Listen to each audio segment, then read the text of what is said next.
او حدیث شبیان ایک بندہ او ہلاک تھی ویندا ہے جڑا وقت دے ایمان کو نہ پہچان سکے.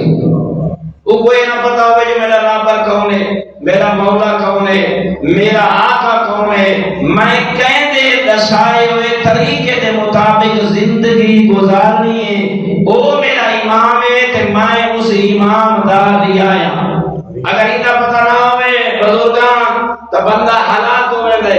اینگل در رسول اکرم نے ارشاد فرما چھوڑا اپنی مبارک وحی علی زبان کے ذریعے من ماتا بغیر وصیت ہی، دیکھ کے فرمائے من ماتا بغیر وصیت ہی ماتا میتتن جاہلیہ.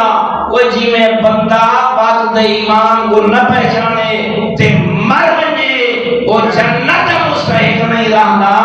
انہیں بندہ اچانک مر ونجے تے وصیت نہ کرے وہی جنت مستحق نہیں رہندا. وہ ہلاک ہو گئے. یہ ان کی بربادی ہے. اگر انسان صحت مند ہوئے تو وہ حاجی صاحب وصیت نہیں کرے گا، وہ کو توبہ نصیب نہیں ہوتی.